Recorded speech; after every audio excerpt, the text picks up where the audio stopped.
नमस्कार। आपका बहुत स्वागत है। आइए सुनते हैं इस सप्ताह की कहानी डॉक्टर बाबू। गांव में धीरू काका के घर चीख पुकार मची थी। परिवार की महिलाओं के करुण क्रंदन से सारे वातावरण में भय व्याप्त हो गया था। पास पड़ोस वाले हमेशा की तरह कानाफूसी में व्यस्त थे। हीरा ताऊ खखार कर बोले, अचानक राजू इतना बीमार हो गया कि सीधे मौत को गले लगा लिया। रज्जू ने उनकी बात का समर्थन करते हुए कहा, 2-3 दिन से सर्दी जुकाम बुखार ही तो था। राही दादा उदासीन होकर बोले, भैया प्रभु की लीला प्रभु ही जाने। तभी रीना भाभी ने भय मिश्रित स्वर में कहा, कहीं वो भूत ही बीमारी अपने गांव में भी तो नहीं आ गई। ठीक ही कह रही हो बहना, वरना सर्दी जुकाम में कोई मरता तो नहीं है। पम्मी भाभी ने रीना भाभी के समर्थन में अपनी प्रतिक्रिया व्यक्त की। पिछले 7 दिनों में गांव में यह तीसरी मृत्यु थी। पूरे गांव में घबराहट और अशांति फैल गई थी। चिंता के इस दौर में अफवाहों का बाजार भी गर्म हो गया था। एक दिन गांव के कुछ लोग अपने कार्य से शहर गए थे। शहर से लौटने पर उन्होंने बताया कि शहर में एक ज्योतिषी जी के पास वे लोग गए थे और ज्योतिषी जी ने उनकी सारी चिंताओं का समाधान कर दिया है। ज्योतिषी जी ने बताया है कि किसी देवात्मा के क्रोध के कारण ही गांव वालों की मौत हो रही है। अगर वक्त के साथ देवात्मा के क्रोध को शांत नहीं किया गया तो पूरे गांव में तबाही आते देर न लगेगी। तबाही इतनी खतरनाक होगी कि इंसान तो इंसान, पशु पक्षी फसलें सभी पूरी तरह नष्ट हो जाएंगे। इस गंभीर समस्या से छुटकारा पाने के लिए पूरे गांव को पूर्व दिशा के जल स्रोत के जल का उपयोग बंद करना पड़ेगा। अब पूर्व दिशा वाले कुएं का पानी ही पूरे गांव की प्यास बुझा सकता था। उस कुएं का पानी बहुत शुद्ध और मीठा था। वैसे तो दक्षिण दिशा में भी एक कुआं था, लेकिन चूंकि उसका पानी बहुत कसैला था, अतः उसका पानी पीने के उपयोग में नहीं आता था। मजबूरी में गांव वाले इसी पानी को पीने के लिए तैयार हो गए। ज्योतिषी जी ने दूसरा उपाय यह बताया था कि गांव के हर घर में 1 बाल्टी पानी घर के मुख्य द्वार पर रखा जाए और प्रातःकाल घर का मुखिया उस पानी से भरी बाल्टी को दक्षिण दिशा में एक बंजर भूमि पर डाल दे। ऐसा लगातार 21 दिनों तक किया जाए। गांव वाले इसके लिए भी तैयार हो गए। तीसरे और अंतिम उपाय के अंतर्गत ज्योतिषी जी ने गांव के प्रत्येक व्यक्ति को एक काला धागा बांधने को कहा, परंतु ज्योतिषी जी काला धागा स्वयं अभिमंत्रित करके देने को बोले थे, जिसकी 101 रुपए कीमत भी खरीदने वाले को चुकानी थी। भय और हताशा के वातावरण में गांव वालों ने ज्योतिषी जी द्वारा बताए गए सारे उपायों को आजमाया, परंतु मौतों का सिलसिला नहीं रुक रहा था। पिछले 1 महीने में 12 लोग काल के गाल में समा गए थे। ताजा उदाहरण रम्मो काकी के बेटे सजीवन का था, जो मुंबई में ऑटो चलाता था। करीब 15 दिन पहले वह गांव आया था। सर्दी बुखार की चपेट में आया और बेचारा असमय ही इस दुनिया से कूच कर गया। निसंदेह परिस्थितियां गंभीर थीं। इस समय गांव के 10-15 और व्यक्ति सर्दी बुखार से पीड़ित हो चुके थे। आसन्न मृत्यु की वेदना उनके चेहरों पर स्पष्ट पढ़ी जा सकती थी। गांव का एकमात्र दवा वितरक धन्नू पंसारी भी अब दवा देने में आनाकानी कर रहा था। वह इस बात से हैरान था कि पिछले 20 वर्षों में सर्दी जुकाम बुखार वगैरह की जो दवाएं हमेशा मरीजों को फायदा करती थीं, इस बार उनका कोई भी लाभ मरीजों को नहीं हो रहा था। हर तरफ निराशा छा गई थी। गांव के प्रधान जी के यहाँ लगे दूरदर्शन पर सरकार की ओर से बार बार चेतावनी दी जा रही थी। शहर के सभी सिनेमाघर और मनोरंजन पार्क, जिम इत्यादि अभी तक बंद थे। मंत्री जी लगातार लोगों को बिना कार्य के बाहर न निकलने की हिदायत दे रहे थे।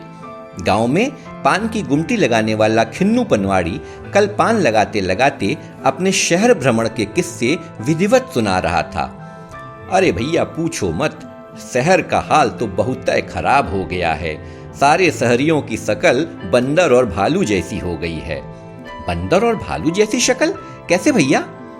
टीनू, मोनू और आफताब ने एक साथ आश्चर्य मिश्रित स्वर में पूछा।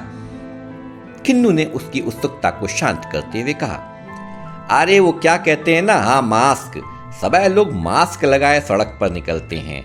जो बादामी मास्क लगाए हैं वो हमका बंदर, और जो काला मास्क लगाए हैं वो हमका भालू लग रहे हैं। फिर स्वयं ही खो खो करके हंसने लगा। इसके बाद पुनः अपने वृहद ज्ञान का पिटारा खोलकर बोला, शहर में तो कोई हाथ तक न मिला रहा, बस दोनों हाथ जोड़कर कर रहा नमस्ते, फिर चलो अपने अपने रास्ते। फिर अपनी तुकबंदी की तारीफ सुनने की चाह में उसने वहां पर खड़ी जनता पर भरपूर नजर डाली, लेकिन जनता ने उसकी तुकबंदी सिरे से खारिज कर दी थी और वे सब आपस में बात कर रहे थे। आफताब बोला, पंसारी के यहाँ दाल चावल का स्टॉक कर लो। हरखू बता रहा था कि 1 महीने के लिए दोबारा कर्फ्यू लग जाएगा। मोनू ने उसकी बात को सही करते हुए कहा, भैया उसे कर्फ्यू नहीं लॉकडाउन कहते हैं। इसी बीच वहां खड़े मन्नू भाई ने सिगरेट का कश लेकर कहा, हमका तो लग रहा है कि प्रलय बहुत जल्दी आने वाली है। फिर स्वयं ही बड़बड़ाने लगा, और कटवाओ पेड़ पौधे, विनाश हो जाएगा। धरती मैया बहुत नाराज है। इस बार चैत में रोज ओले पड़े, पानी बरस रहा, जानवरों के रहे की कोनो जगह ही नहीं बची। हर जगह आदमी ही आदमी कब्जा कर लिए है। ऐसा रहा तो कुछ दिन में आदमी आदमी को देखने के लिए तरस जाएगा। तभी वहां पलटू भागता हुआ आया और उसने बताया कि सजीवन की पत्नी और भाई की भी हालत नाजुक हो गई है। परंतु जब तक गांव वाले भागकर उन्हें शहर ले जाते, उन लोगों ने भी दम तोड़ दिया। गांव में मरघट जैसा सन्नाटा पसर गया था। हर व्यक्ति सशंकित था, भयभीत था और हैरान भी था। पिछले कुछ सप्ताह में गांव क्या, पूरे शहर, पूरे देश का सामान्य जनजीवन थम सा गया था। यद्यपि सरकार इस बीमारी से निपटने के लिए दृढ़ संकल्प थी। इसी वातावरण में एक दिन डॉक्टरों की टीम उस गांव में पहुंची। उस टीम के साथ एक साधु वेशधारी विदेशी युवक भी था।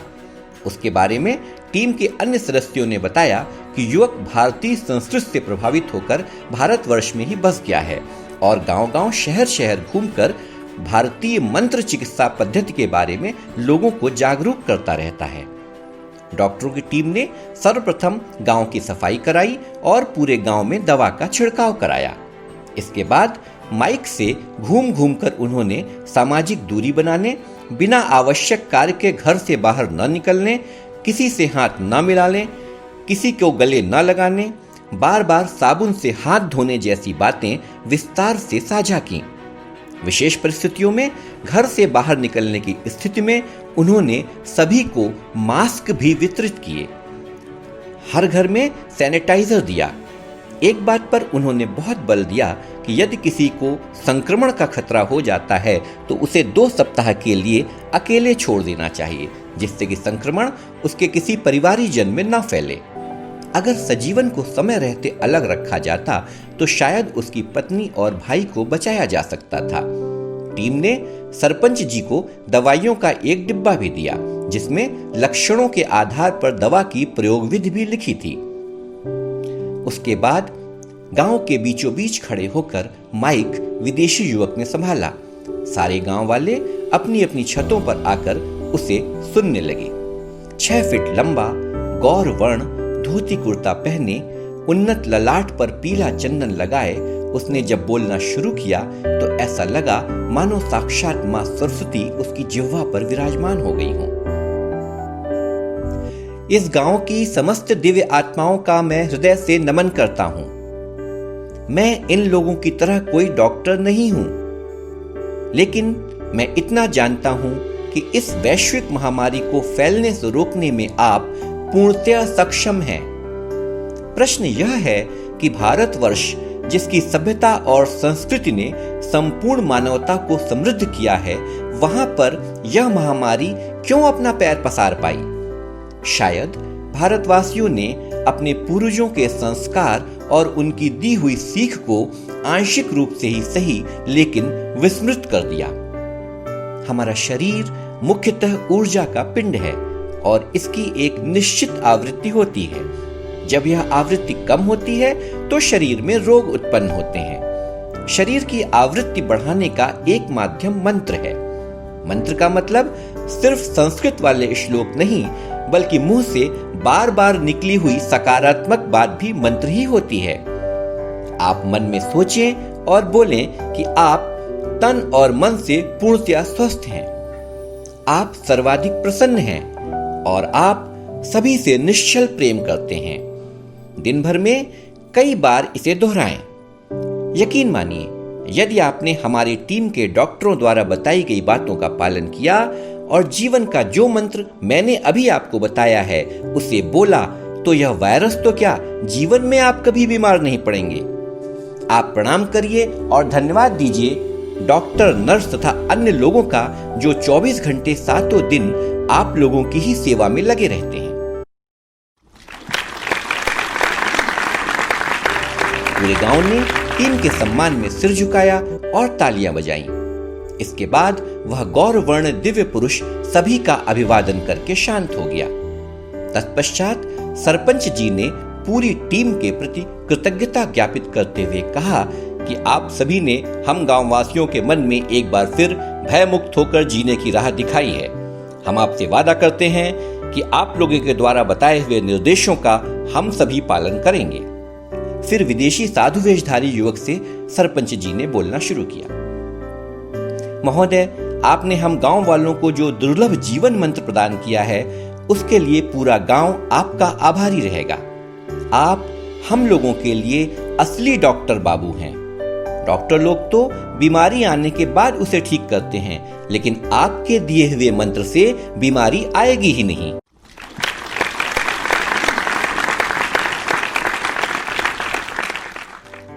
यह सुनकर साधु वेशधारी युवक मुस्कुराकर चल दिया किसी और गांव में जीवन मंत्र देने के लिए।